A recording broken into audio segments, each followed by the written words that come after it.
Edmund Emil Kemper III was born on December 18, 1948, in Burbank, California. From the beginning, there were signs that something was terribly wrong beneath his polite, boyish exterior. Towering over his peers even as a child, young Edmund was unusually large, strong, and disturbingly detached. His parents' marriage was a volatile one. His father, Edmund II, worked long hours testing nuclear weapons for the military, while his mother, Clara Strandberg, a harsh, domineering woman, grew increasingly resentful and bitter. Their constant fighting created a chaotic, loveless environment that left deep emotional scars on their children. When his parents divorced in 1957, 9-year-old Edmund was devastated. Forced to live with his mother in Helena, Montana, he was subjected to brutal emotional abuse. Clara belittled him daily, calling him a creep and a failure, and telling him no woman would ever love him. She feared that Kemper, even as a boy, would harm his sisters, so she banished him to sleep alone in a dark, cold basement, locked away from the rest of the family. The isolation bred resentment and rage, fermenting silently within him. Kemper's early behaviors were alarming. He displayed a fascination with death and power from a young age. He decapitated his sister's dolls, buried the family cat alive, and later retrieved its corpse to mount its head on a spike. He confessed to deriving a dark satisfaction from controlling life and death, feeling empowered in ways he never could around his overbearing mother.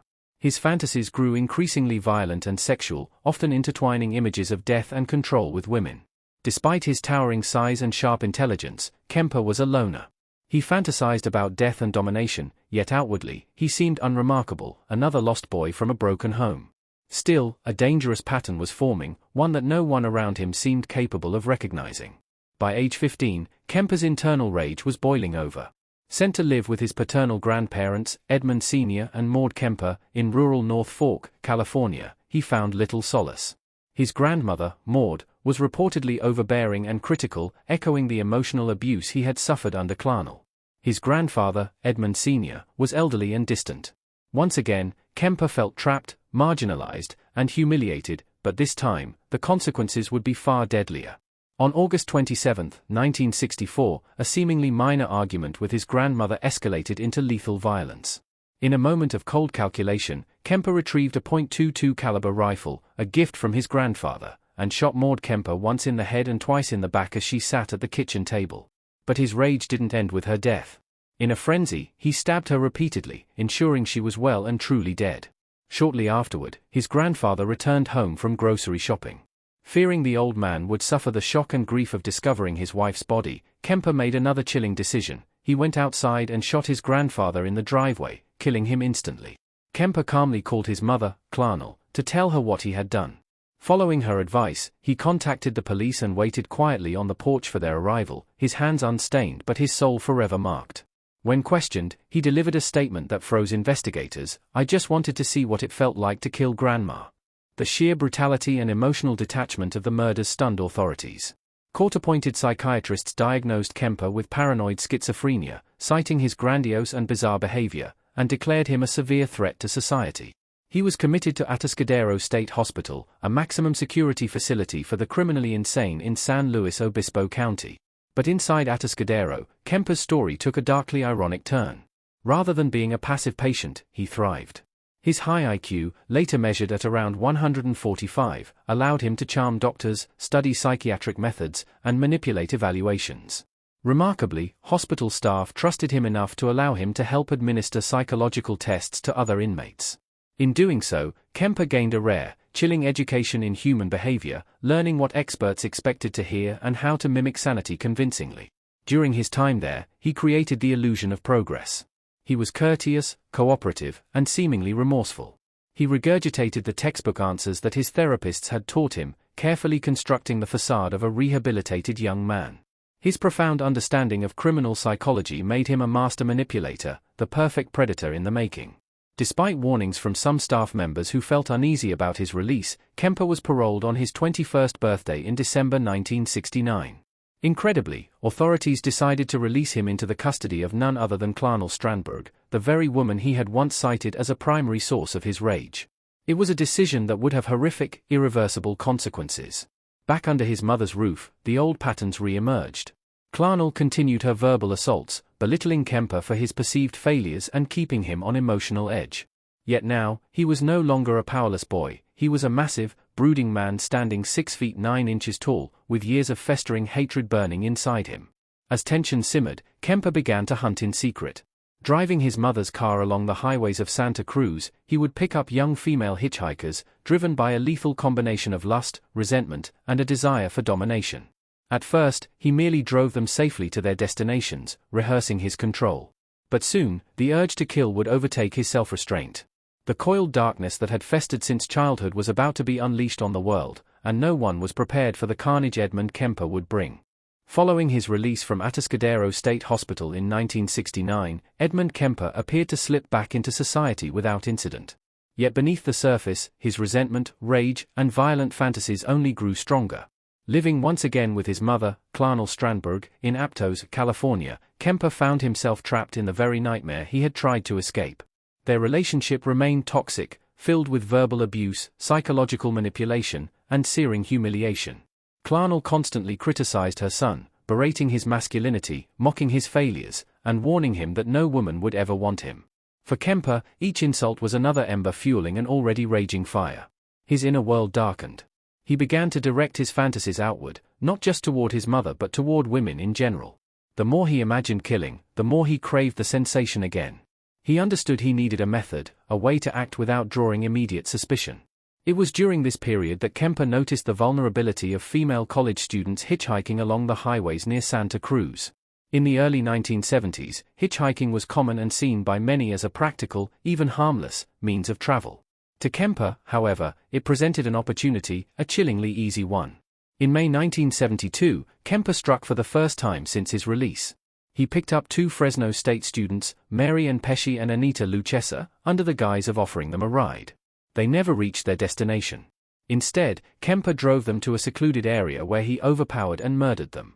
After the killings, he transported their bodies back to his home, where he engaged in acts of necrophilia and dismemberment. The sheer audacity of his crimes went unnoticed by authorities. Kemper had learned to be careful. He disposed of the remains separately, scattering body parts in remote areas and tossing heads into ravines. The police classified the women as missing, and the connection between their disappearances and the giant, soft-spoken man was not made. Elated by his success, Kemper felt emboldened. The murders fulfilled a twisted fantasy but also brought an intoxicating sense of control he had never known. He was no longer powerless under the thumb of his mother or the world around him. He had found a way to assert his dominance, and the taste of it was addictive. Merely months later, on September 14, 1972, Kemper acted again. This time, he picked up 15-year-old Aiko Ku, a ballet student who had missed her bus to dance class. Trusting and vulnerable, Aiko accepted the ride, unaware of the predator behind the wheel. Once again, Kemper drove to a secluded location. He strangled her to death before engaging in necrophilic acts with her corpse. He later told investigators that he attempted to calm himself during the crime by speaking to Aiko as if she was still alive. The boldness of his actions escalated with each new victim. Yet publicly, Kemper remained invisible, an amiable, almost shy man who lived quietly and stayed under the radar. He frequented bars where law enforcement officers gathered, drinking alongside the very men tasked with finding the person responsible for the string of disappearances. By January 1973, Kemper's confidence had grown to terrifying levels. He picked up 2 more young women, Cynthia Scholl and Rosalind Thorpe, both students at the University of California, Santa Cruz. His methods grew more efficient. Rather than elaborate abductions, he simply picked them up, drove them into isolation, and ended their lives. Once again, he engaged in acts of necrophilia and dismemberment after the killings. The bodies of the young women were disposed of in remote areas, and although authorities recovered some remains, there was little forensic evidence to tie them to a single killer. Hitchhiking deaths were not uncommon, and many assumed the missing students had fallen victim to unrelated dangers. There was no centralized system linking the disappearances, and local law enforcement was overwhelmed. Throughout this killing spree, Kemper continued to live at home with Clarnell, enduring her relentless verbal assaults and belittling commentary. Despite murdering multiple women, he reserved a special place of hatred for his mother. She remained, in his mind, the ultimate source of his rage, the architect of his loneliness, and the one true target he longed to destroy. It was only a matter of time before the cycle of externalized violence turned inward, back toward the person who had shaped the monster he had become. What made Kemper even more dangerous was his ability to mask his darkness. By all outward appearances, he was polite, even helpful. He earned the trust of those around him. His massive size, standing at 6 feet 9 inches and weighing over 250 pounds, could have been intimidating, but he carried himself with a surprising softness that disarmed strangers. His ability to compartmentalize his life allowed him to keep murdering while maintaining the facade of normalcy. Yet as the killings continued, Kemper's control began to fray. His need for greater acts of violence intensified. He craved a more significant kill, one that would satisfy the resentment festering inside him once and for all. He knew who his final victim needed to be. And soon, the world would come to know Edmund Kemper not only as a serial killer but as one of the most monstrous figures in American criminal history, the man who would annihilate the very source of his hatred in a final, unspeakable act. By April 1973, Edmund Kemper's rage had reached a fever pitch. His prior victims, the hitchhiking college students, had merely been substitutes, stand-ins for the ultimate target he had long fantasized about killing. Every insult hurled at him, every night spent locked in dark basements, every mocking remark that had dripped from his mother's lips had led to this moment. The years of silent suffering were about to explode in a final, monstrous act. On the night of April 20, 1973, Clarnell Strandberg returned home from a night of drinking and bitter sarcasm. Kemper listened from the shadows of the house. Her presence was oppressive even when she wasn't speaking. When she passed his door, she made a flippant remark, "I suppose you're going to want to sit up all night and talk now." She laughed, unaware she had just signed her death warrant. Kemper waited until she fell asleep. Then, armed with a claw hammer and a large knife, he entered her bedroom. With brutal force, he bludgeoned her unconscious before slitting her throat. But death alone did not satiate the years of humiliation. He decapitated her corpse, placed her severed head on a shelf, and for hours hurled vitriol at it, reenacting the verbal abuse he had suffered. He later confessed to further unspeakable acts, details that would horrify even the most hardened detectives. Yet even that was not enough.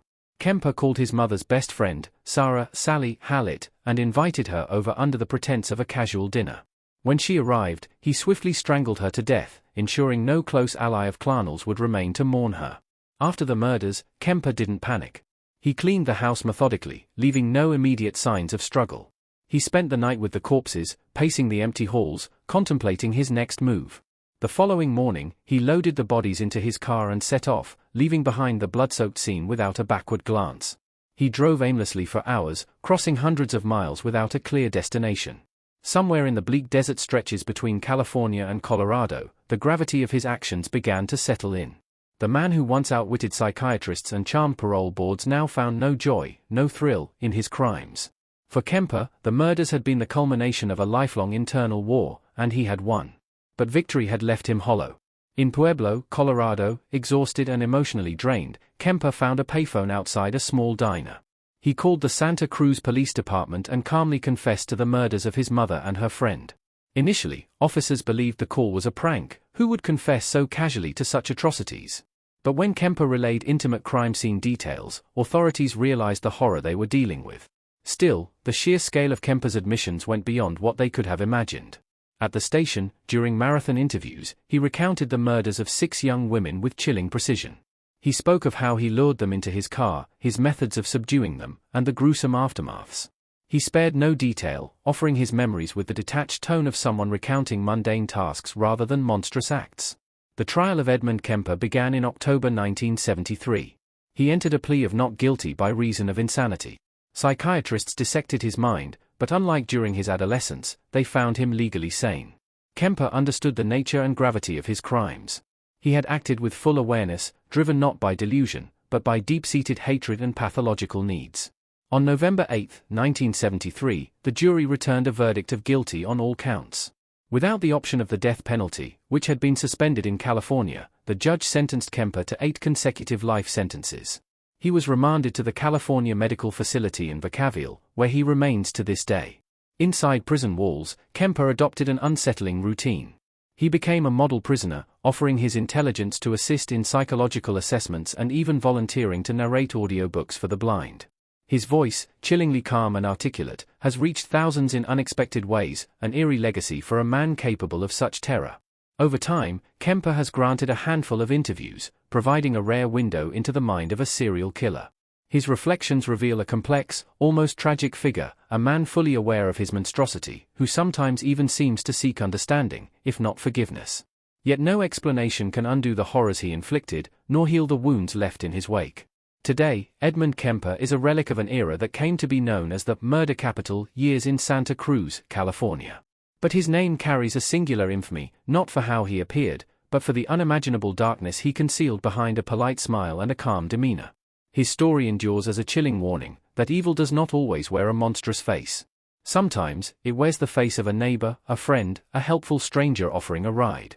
In the case of Edmund Emil Kemper III, the monster was always hiding in plain sight.